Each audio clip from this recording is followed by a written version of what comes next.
Saint Kieran, sometimes titled Saint Kieran the Elder, to distinguish him from Kieran of Clonmacnoise, was born around 516. Kieran's biographies are full of obscurities. In the main panel, Clarke depicts this gentle and kind saint as a very young bishop, dressed in an ivory cope, trimmed with crimson embroidered braid, over emerald and white vestments. His scapular is blue and barely visible near his hemline, with his red bishop's mitre contrasting beautifully with his blue halo.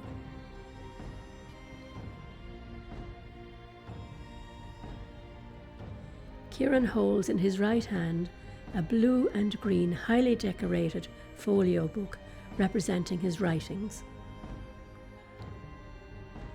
In his left hand he holds a decorated Celtic-style silver crozier which matches the colour of his pedestal lower below. Clarke may have portrayed him as a very young bishop to establish that he was in fact one of the firstborn of the Saints of Ireland.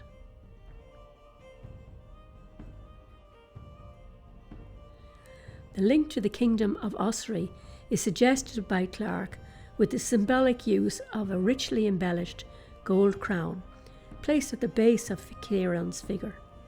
It represents his rejection of his royal status in preference to a life dedicated to Christianity. When young, Kieran, born of royal parents of the Ossory bloodline, travelled throughout Europe. He was baptised and studied scripture under the Abbot of Rome, and then returned to Ireland via Tours in France. Some suggest that he was ordained by the Pope and sent back to Ireland by St. Patrick. This image is another of Harry Clarke's work in the church. On Kieran's return, he settled initially as a hermit and later found Sogart Kieran near Birr in County Offaly, which flourished for many centuries.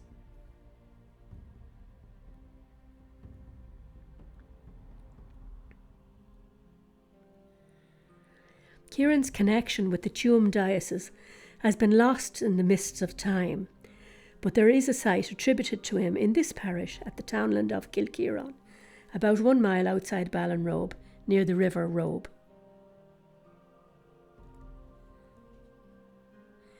Clarke's drawing for Kieran's symbol, which is located at the very top of his panel. This beautifully coloured manuscript book and crozier represent St. Kieran's teachings and his status as a bishop. You may notice that 4 birds appear in this drawing, 3 perched on a beam and 1 flying, which have been omitted from the final predella.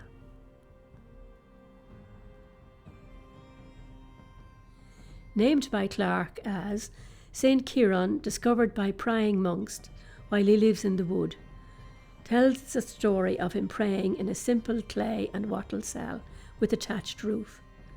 This gentle saint, like St. Francis, had a great affinity with animals, which is illustrated by the closeness of the 2 deer.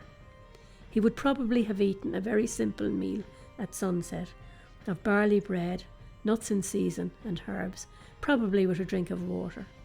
He would have slept on the bare earth. In this memento mori, which in art is a reminder of our mortality, a single brilliantly lit candle flame illuminates a skull. Kieran is possibly also dwelling on the transient nature of all earthly goods. This design illustrates Clarke's genius in the medium of the stained glass tradition.